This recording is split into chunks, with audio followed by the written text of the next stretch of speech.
Assalamualaikum warahmatullahi wabarakatuh. Selamat pagi teman-teman semuanya.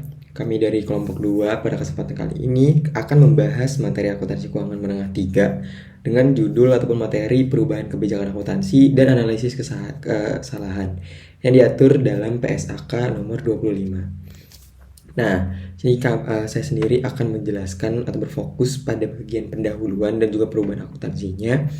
Boleh di next slide. Oke, di sini ada perubahan kebijakan akuntansi. Jadi perubahan kebijakan akuntansi merupakan perubahan dalam prinsip, dasar, metode, ataupun aturan yang digunakan perusahaan dalam menyusun laporan keuangan. Nah, perubahan ini terjadi ketika perusahaan mengganti cara pencatatan atau pengukuran suatu transaksi agar laporan keuangan ini menjadi lebih relevan dan juga andal. Contohnya adalah secara sederhana, ini kan seperti kita ngegantiin cara mencatat keuangan pribadi. Nah, misalnya dulu kita nyatat manual di buku atau buku besar akuntansi seperti itu, habis itu kita beralih ke aplikasi keuangan atau software yang ada di handphone ataupun di laptop dan lain sebagainya. Tujuannya itu kan tetap sama ya, yaitu nyatet transaksi tapi dengan cara yang digunakan menjadi lebih efisien dan juga akurat. Nah, untuk analoginya itu kurang lebih seperti itu. Nah, seberapa penting sih perubahan dalam laporan keuangan ini? Nah, ini tuh jawabannya adalah sangat penting karena laporan keuangan itu perlu selalu mencerminkan ataupun harus selalu mencerminkan kondisi ekonomi yang sebenarnya. Dan juga dia ada beberapa alasan utama ya. Pertama adalah supaya laporan itu tetap relevan dengan kondisi bisnis dan juga perkembangan standar akuntansinya. Nah, yang kedua adalah supaya informasi ini lebih andal dan tidak menyesatkan pengguna laporan keuangan seperti investor dan juga kreditur. Yang terakhir yaitu pastinya adalah untuk menjaga konsistensi dan juga kualitas pelaporan keuangan sesuai dengan standar PSAK. Kalau misalkan nantinya itu nggak sesuai dengan standar perubahan, maka kan setiap perusahaan itu bisa memakai metode yang berbeda-beda gitu. Misalkan yang A pakainya metode apa, terus yang perusahaan B pakai metode yang apa. Jadi itu nantinya kan laporan keuangan ini sulit untuk dibandingkan satu sama lain gitu. Jadi ada perbedaan metode yang dilakukannya gitu.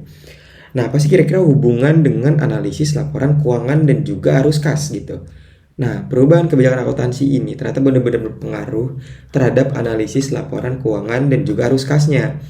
Nah, dalam analisis laporan keuangan, perubahan ini tuh dapat mempengaruhi laba, rasio keuangan, juga penilaian kinerja perusahaan. Tapi dalam arus kas, dampaknya itu benar-benar nggak kerasa langsung karena arus kas ini kan mencerminkan transaksi kas yang benar-benar terjadi, bukan hasil metode akuntansi. Jadi ya bisa disimpulkan bahwasannya laba ini dipengaruhi oleh metode akuntansi, sedangkan arus kas itu menunjukkan uang real atau uang yang nyata. Sehingga perubahan akuntansi ini lebih berdampak pada laba dan juga neraca dibandingkan di arus kas gitu. Nah, boleh next slide. Di sini terdapat perubahan akuntansi menurut PSAK nomor 25. Nah, perubahan kebijakan akuntansi ini tuh kan diatur dalam PSAK 25 tentang kebijakan akuntansi, perubahan estimasi akuntansi, dan kesalahan. Nah, tujuan PSAK ini adalah memastikan bahwa laporan keuangan itu tetap relevan, andal, dan juga dapat dibandingkan antar periode.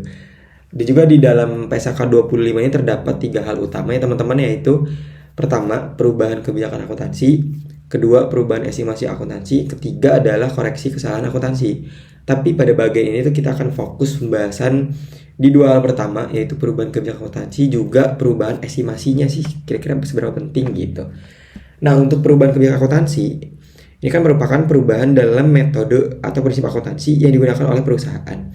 Nah, perubahan ini itu cuma boleh diperbolehkan jika diwajibkan oleh standar akuntansi baru atau menghasilkan informasi yang lebih relevan dan juga andal bagi pengguna laporan keuangan. Contohnya adalah perubahan metode persediaan dari FIFO menjadi wage average atau perubahan metode penyusutan aset tetap. Nah, itu kan ada terjadi perubahan metode ya teman-teman. Nah, itu baru kira-kira tuh boleh dipakai perubahan ini atau enggak gitu. Nah, untuk perlakuan akuntansinya mungkin menurut PSAK nomor 25 ini adalah perubahan kebijakan akuntansi menggunakan metode retrospektif, yaitu laporan keuangan periode sebelumnya disajikan ulang seolah-olah kebijakan baru sudah digunakan sejak awal.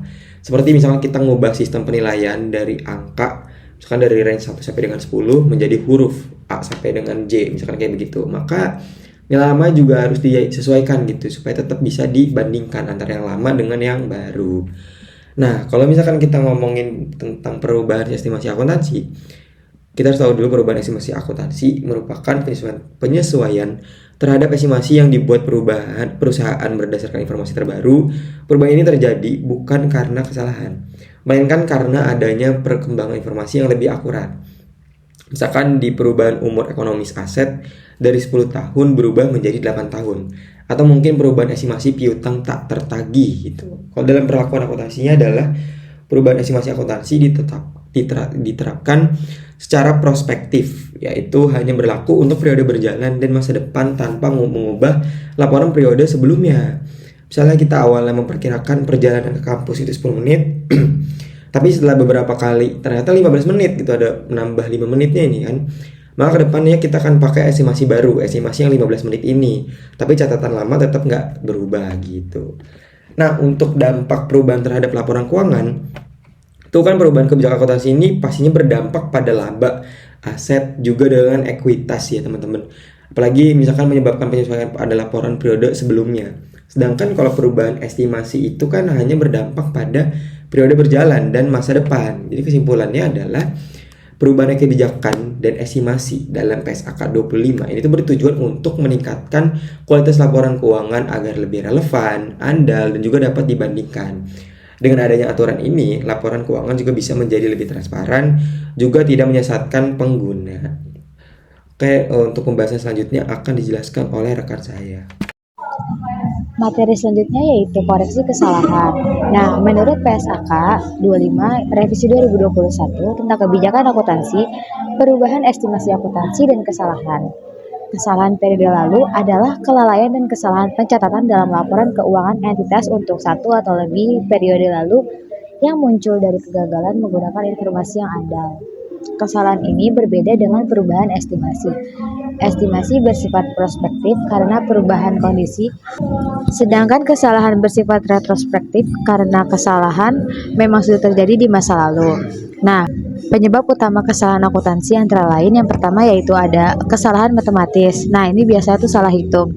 Yang kedua ada kesalahan penerapan kebijakan akuntansi. Ini biasanya memilih metode yang tidak sesuai dengan standar. Yang ketiga ada kekeliruan interpretasi fakta.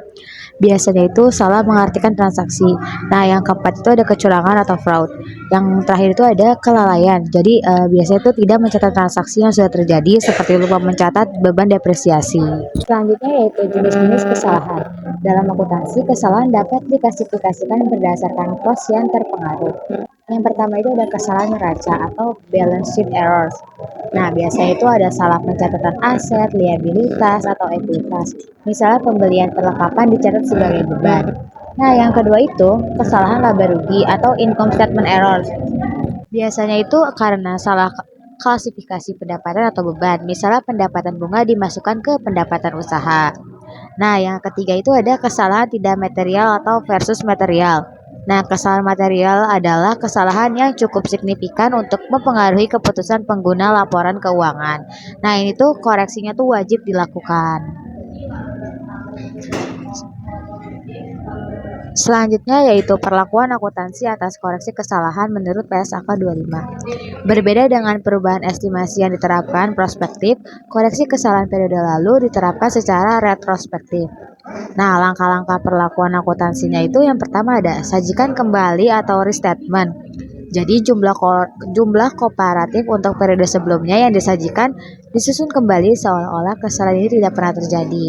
Nah, yang kedua ada penyesuaian saldo awal. Jadi jika kesalahan terjadi sebelum periode paling awal yang disajikan, maka entitas menyesuaikan saldo awal aset, liabilitas, dan ekuitas pada periode penyajian paling awal. Selanjutnya ada pajak. Jadi pajak itu harus koreksi kesalahannya mempengaruhi laba ditahan setelah pajak jika ada implikasi pajak. Nah, yang selanjutnya ada dampak koreksi terhadap laporan keuangan. Yang pertama itu ada dampak terhadap laba ditahan. Jadi koreksi kesalahan akan mengubah saldo awal laba ditahan atau retained earnings pada periode penemuan. Yang kedua, dampak terhadap kualitas laba. Seringkali, koreksi kesalahan merupakan sinyal negatif bagi pasar karena menunjukkan kegagalan sistem internal perusahaan di masa lalu. Yang ketiga, Dampak terhadap perbandingan. Nah, menyajikan kembali atau restatement informasi komparatif memastikan bahwa laporan keuangan antar periode menjadi comparable atau dapat dibandingkan. Materi selanjutnya yaitu analisis laporan keuangan. Yang pertama itu ada pengertian dan tujuan analisis laporan keuangan. Analisis laporan keuangan adalah proses untuk mengevaluasi posisi keuangan dan kinerja perusahaan dengan memecah data laporan keuangan menjadi hubungan yang lebih sederhana. Nah, tujuan utamanya yaitu adalah untuk menilai probabilitas dan risiko, mengevaluasi kemampuan perusahaan dalam menghasilkan laba dan arus kas. Yang ketiga, melakukan analisis horizontal atau tren, vertical common size, dan rasio. Nah, teknis analisis laporan keuangan. Jadi, analisis laporan keuangan itu menggunakan 3 teknik utama. Yang pertama, analisis horizontal. Analisis horizontal ini artinya membandingkan data keuangan beberapa tahun untuk melihat tren pertumbuhan. Misalnya kenaikan penjualan 10% per tahun. Nah, yang kedua, analisis vertikal atau common size. Jadi, di sini tuh menyajikan pos-pos laporan keuangan dalam persentase. Misalnya HPP adalah 40% dari penjualan. Yang selanjutnya yaitu analisis rasio, itu seperti likuiditas, solvabilitas, profitabilitas, dan aktivitas. Nah, materi selanjutnya yaitu pengaruh perubahan kebijakan akuntansi terhadap hasil analisis. Nah, biasanya perubahan kebijakan misalnya dari metode FIFO ke rata-rata atau dari biaya ke revaluasi akan sangat mempengaruhi analisis. Contohnya itu sebagai berikut. Selanjutnya yaitu pengaruh perubahan estimasi dan koreksi kesalahan terhadap penilaian kinerja. Yang pertama itu pengaruh perubahan estimasi atau prospektif. Contoh, perubahan masa manfaat aset dari 10 tahun menjadi 15 tahun. Dampaknya itu artinya beban depresiasi tahun berjalan menjadi lebih kecil atau laba bersih itu menjadi naik. Nah, analisisnya, kenaikan laba ini tidak berasal dari peningkatan penjualan atau efisiensi biaya produksi, melainkan hanya karena asumsi akuntansi berubah. Jadi, analisis harus mengabaikan kenaikan ini sebagai core earnings jika tidak ada justifikasi teknis yang kuat. Nah, yang kedua itu pengaruh koreksi kesalahan atau restatement. Nah, dampaknya itu biasanya angka-angka tahun lalu komparatif berubah. Jadi analisis itu jika perusahaan melakukan restatement karena kesalahan pencatatan pendapatan di masa lalu, maka tren pertumbuhan laba yang sebelumnya terlihat bagus mungkin akan menjadi flat atau menurun setelah disajikan kembali. Nah, ini tuh biasanya mengubah kesimpulan analisis mengenai performa historis manajemen. Materi selanjutnya akan dijelaskan oleh teman saya. Baik, slide selanjutnya ada laporan arus kas. Laporan arus kas itu laporan keuangan yang menyajikan informasi mengenai arus kas masuk dan arus kas keluar perusahaan dalam satu periode tertentu. Laporan arus kas itu menunjukkan bagaimana perusahaan itu memperoleh dan menggunakan kas dalam kegiatan operasional, investasi maupun pendanaan. Adapun tujuan dari laporan arus kas sendiri itu untuk mengetahui sumber dan penggunaan kas perusahaan, menilai kemampuan perusahaan dalam menghasilkan kas, dan menilai kemampuan perusahaan dalam membayar kewajiban.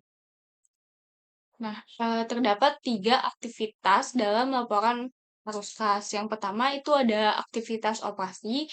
Aktivitas operasi itu aktivitas yang berkaitan dengan kegiatan utama perusahaan dalam menghasilkan pendapatan. Contohnya itu kayak penerimaan kas dari penjualan, pembayaran gaji karyawan, pembayaran utang usaha, dan pembayaran beban operasional. Yang kedua ada aktivitas investasi. Aktivitas investasi itu yang berkaitan dengan pembelian atau penjualan aset tetap. Contohnya kayak pembelian mesin, penjualan kendaraan, pembelian gedung, ataupun investasi pada perusahaan lain. Yang ketiga ada aktivitas pendanaan. Aktivitas pendanaan itu aktivitas yang berkaitan dengan pendanaan perusahaan dan perubahan modal maupun utang. Contohnya itu kayak penerimaan pinjaman bank, pembayaran utang, penerbitan saham, ataupun pembayaran dividen.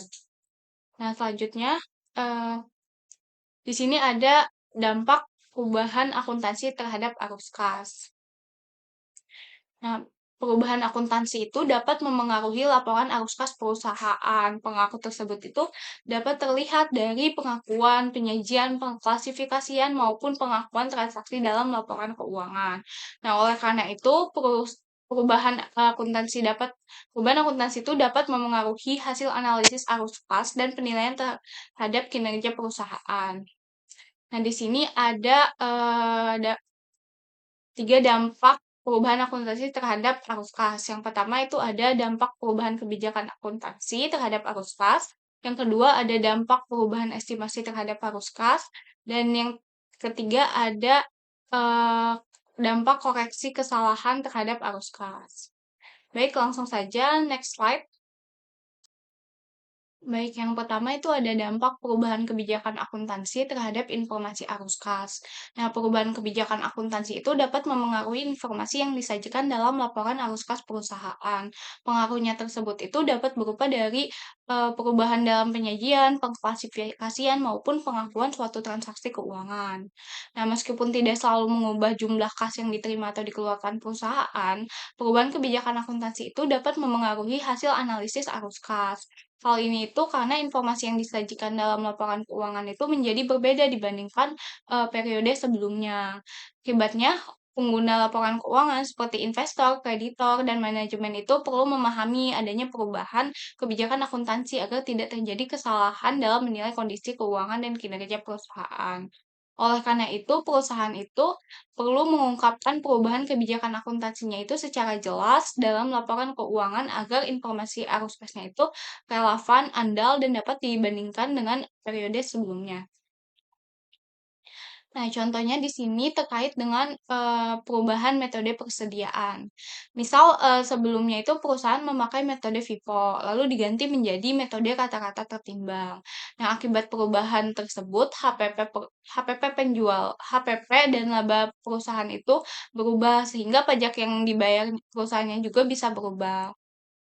Nah, misal sebelum pergantian kebijakan, labanya itu lebih besar dibanding setelah, pergantian kebijakan. Sehingga, kas yang keluar untuk bayar pajaknya juga lebih sedikit. Nah, boleh di next. Nah, selanjutnya di sini ada dampak perubahan estimasi akuntansi terhadap arus kas.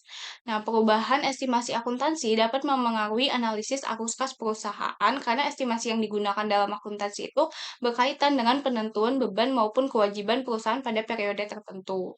Nah, perubahan estimasi itu biasanya terjadi karena adanya informasi baru, perubahan kondisi ekonomi, atau perubahan kebijakan perusahaan. Contohnya seperti perubahan estimasi piutang yang tak tertagih, umur manfaat aset, atau estimasi garansi produk. Meskipun perubahan estimasi akuntansi itu tidak selalu langsung mengubah jumlah kas perusahaan, perubahan perubahan tersebut itu dapat memengaruhi pengeluaran maupun penerimaan kas pada periode berikutnya. Nah, akibatnya hasil analisis arus kas perusahaan juga dapat berubah. Oleh karena itu, pengguna laporan keuangan itu perlu memahami adanya perubahan estimasi akuntansi agar dapat menilai kondisi kondisi keuangan perusahaan itu lebih tepat dan objektif. Nah, misal contohnya di sini terkait dengan perubahan piutang yang tak tertagih. Nah, awalnya perusahaan itu memperkirakan piutang yang tak tertagihnya itu 2%. Lalu karena kondisi ekonominya itu memburuk, estimasinya itu diubah menjadi 5%. Nah, akibatnya perusahaan itu menjadi lebih hati-hati dalam memberi kredit, penagihan piutang diperketat, dan penjualan kredit juga bisa dikurangi. Nah, dampaknya ke arus kas itu, penerimaan kas dari pelanggannya itu bisa berubah dan arus kas operasi perusahaan juga ikut terpengaruh. Boleh di next slide. Nah, yang ketiga, di sini ada dampak koreksi kesalahan terhadap analisis arus kas. Nah, koreksi kesalahan dalam laporan keuangan itu dapat memengaruhi analisis arus kas perusahaan.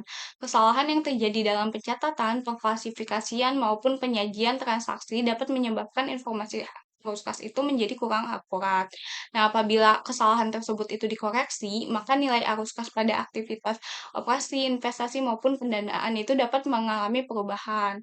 Akibatnya, hasil analisis terhadap kemampuan perusahaan dalam menghasilkan dan mengelola bakas juga ikut berubah. Selain itu, koreksi kesalahan dapat memengaruhi penilaian investor, kreditor, maupun pihak manajemen terhadap kinerja perusahaan. Oleh karena itu, perusahaan itu perlu melakukan koreksi kesalahan secara tepat agar laporan arus kas yang disajikannya itu tetap relevan, andal, dan dapat dipercaya. Nah, contohnya di sini misalnya perusahaan itu salah mencatat pembayaran pembelian mesin ke aktivitas operasi. Padahal seharusnya masuk aktivitas investasi. Setelah dikoreksi, arus kas operasi itu menjadi lebih kecil dan arus kas investasi itu menjadi lebih besar. Hal ini dapat mengubah hasil analisis kinerja perusahaan. Boleh di next slide. Nah, selanjutnya di sini ada pentingnya arus kas dalam menilai kinerja perusahaan. Yang pertama itu ada menunjukkan kemampuan perusahaan dalam menghasilkan kas. Artinya perusahaan itu bisa diketahui mampu atau tidak menghasilkan uang kas dari kegiatan usahanya. Yang kedua ada membantu menilai kemampuan perusahaan dalam membayar kewajiban. Dari arus kas itu kita bisa melihat apakah perusahaan itu mampu membayar utang, gaji, maupun kewajiban lainnya atau tidak. Yang ketiga, ada mengetahui kemampuan perusahaan membiayai kegiatan operasional. Nah, arus kas itu menunjukkan apakah perusahaan itu memiliki kas yang cukup untuk menjalankan kegiatan operasional sehari-hari atau tidak. Lalu yang keempat ada membantu menilai kemampuan perusahaan melakukan investasi. Nah, kalau arus kas perusahaan itu baik, maka perusahaan akan lebih mampu untuk membeli aset atau mengembangkan usahanya. Yang kelima ada menjadi indikator kondisi keuangan perusahaan yang sebenarnya. Nah, karena laba belum tentu menunjukkan kondisi kas yang nyata, maka arus kas itu dianggap lebih menggambarkan kondisi perusahaan yang sebenarnya. Boleh di next slide. Nah, slide yang terakhir di sini ada kesimpulan dari materi perubahan kebijakan akuntansi. Nah, perubahan kebijakan akuntansi, perubahan estimasi akuntansi, dan koreksi kesalahan merupakan hal penting dalam penyusunan laporan keuangan karena dapat memengaruhi informasi keuangan yang disajikan perusahaan. Perubahan tersebut itu tidak hanya berdampak pada laba perusahaan, tetapi juga dapat memengaruhi analisis laporan keuangan dan laporan arus kas. Laporan arus kas itu memiliki peran penting dalam menilai kemampuan perusahaan dan menghasilkan dan mengelola kas untuk kegiatan operasional, investasi, maupun pendanaan. Oleh karena itu, analisis arus kas itu diperlukan agar pengguna laporan keuangan itu dapat menilai kondisi keuangan, kinerja, serta keberlanjutan perusahaan secara lebih tepat.